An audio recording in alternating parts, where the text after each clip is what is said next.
Assalamualaikum warahmatullahi wabarakatuh. Halo teman-teman, perkenalkan, namaku Alia Fitriani dari Pendidikan Geografi Universitas Pendidikan Indonesia.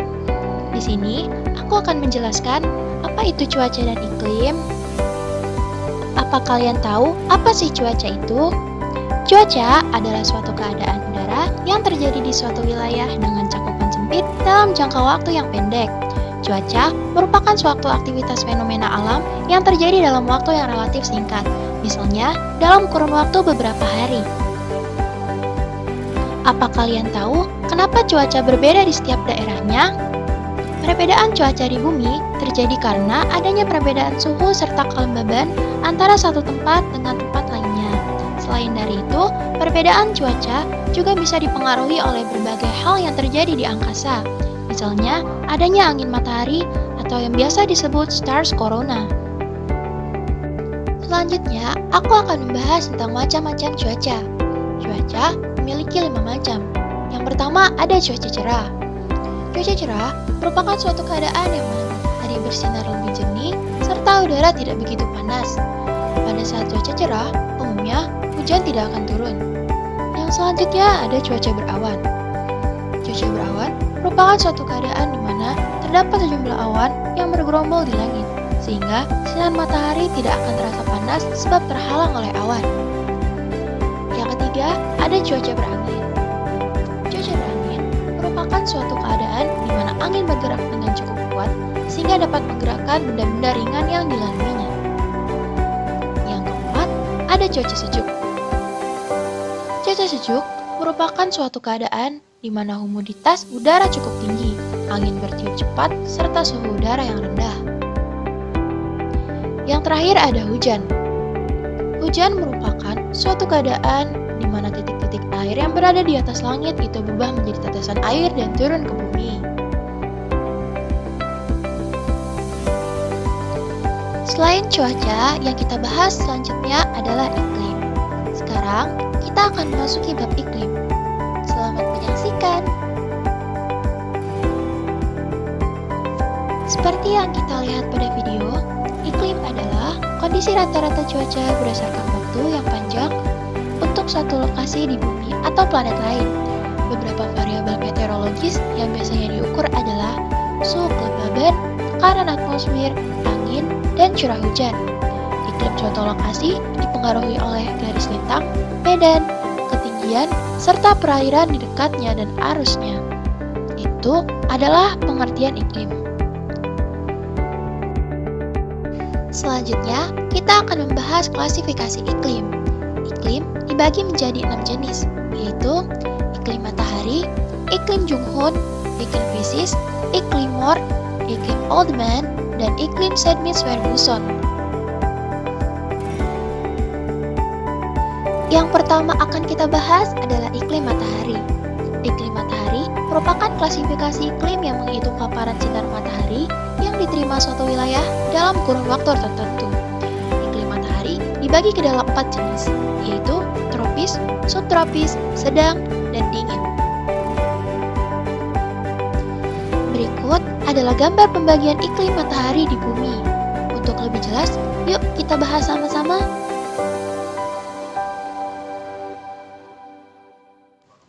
Sekarang kita akan bahas tentang iklim tropis dan iklim subtropis.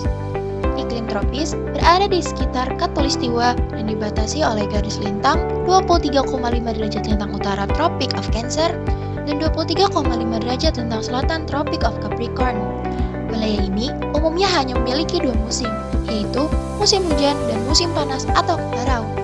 Negara yang memiliki iklim tropis ini adalah negara-negara di sekitar Asia Tenggara, contohnya adalah Indonesia. Selanjutnya yang akan kita bahas adalah iklim subtropis. Iklim subtropis meliputi lintang 23,5 hingga lintang 40 utara dan selatan. Iklim ini ditandai dengan keberadaan 4 musim dalam satu tahun, yaitu musim panas, musim dingin, musim semi, dan musim gugur. Negara yang termasuk dalam daerah subtropis antara lain Asia Tengah, Asia Timur, dan Asia Barat.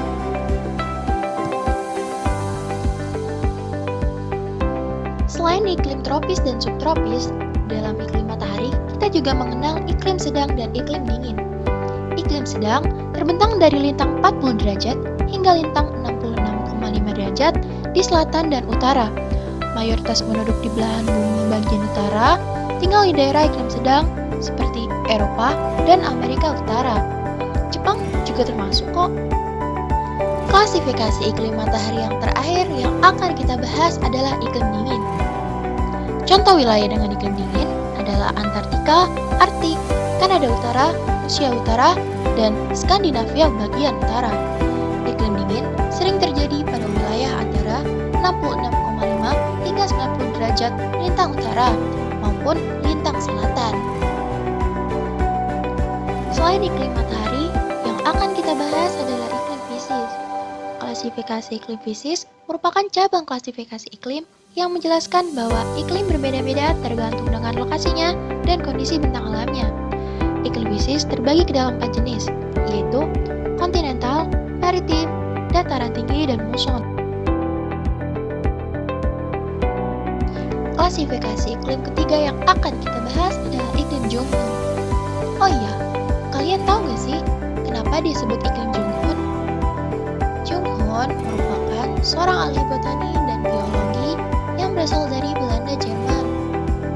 Junghun menemukan bahwa terdapat hubungan yang cukup erat antara ketinggian suatu wilayah dengan tanaman yang dapat dibudidayakan pada wilayah tersebut. Iklim Junghun terbagi menjadi 4 zona, yaitu zona panas, zona sedang, zona sejuk, dan zona dingin. Berikut dapat kita lihat sama-sama ilustrasi zona iklim Junghun yang terbagi dalam 4 daerah. Daerah dingin, daerah sejuk, daerah sedang, dan daerah panas. Oh iya, ada fakta unik loh tentang iklim ini.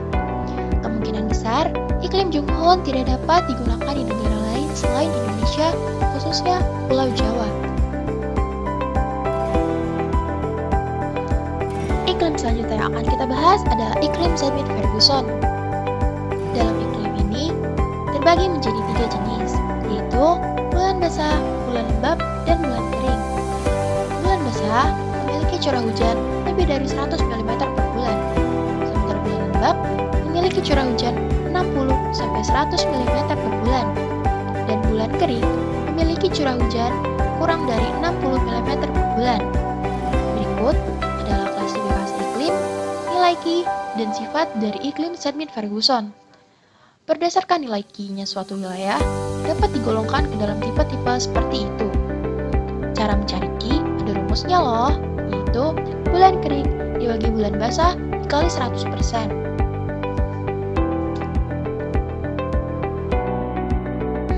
Selanjutnya yang akan kita bahas adalah iklim Oldman.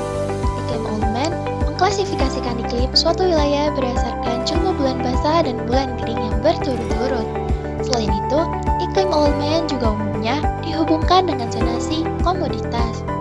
Sama dengan iklim lainnya, iklim Oldman juga dibagi dalam 3 jenis, yaitu bulan basah, bulan kering, dan bulan lembab. Hanya saja perhitungannya berbeda. Selanjutnya, yang akan kita bahas adalah iklim Moore. Klasifikasi iklim Moore hampir sama dengan klasifikasi iklim Oldman. Hanya saja, Moore memiliki patokan yang berbeda mengenai tipe iklim dibandingkan tipe iklim Oldman. Berikut adalah tabel klasifikasi iklim Moore.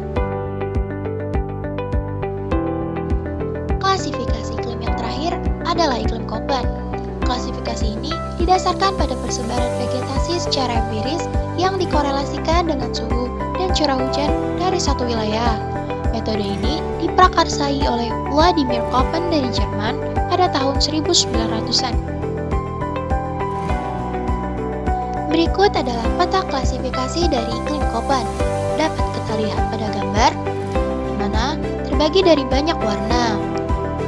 Bisa dilihat keterangannya di slide berikutnya.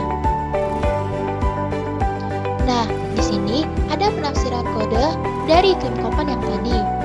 Dapat kita lihat klasifikasi awal terbagi menjadi 5, yaitu tropis, kering, sedang, kontinental, dan kutub. Ya, sekarang kita akan memasuki bab unsur-unsur dan perbedaan cuaca dengan iklim. Yuk, kita bahas sama-sama. Berikut adalah unsur-unsur cuaca dan iklim. Cuaca dan iklim memiliki 4 unsur, yaitu suhu, tekanan udara, kelembaban udara, dan angin.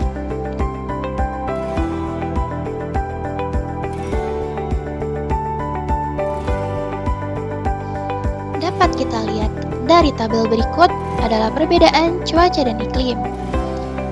Cuaca dalam bidang keilmuannya lebih dicakup oleh materi meteorologi, sedangkan iklim dibahas oleh materi klimatologi.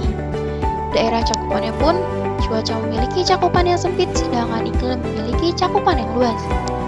Waktu pengamatan cuaca kurang dari sama dengan 24 jam, sedangkan iklim 11 sampai 30 tahun. Sifat cuaca pun cepat berubah, sedangkan iklim sulit berubah karena jangka waktu pengamatannya yang cukup lama. Sedangkan tingkat kesulitan perkiraannya, cuaca cenderung mudah, sedangkan iklim cenderung sulit. Wah, kita sudah sampai di penghujung video. Terima kasih untuk kalian semua yang telah menyaksikan video ini. Kurang lebihnya mohon maaf. Assalamualaikum warahmatullahi wabarakatuh.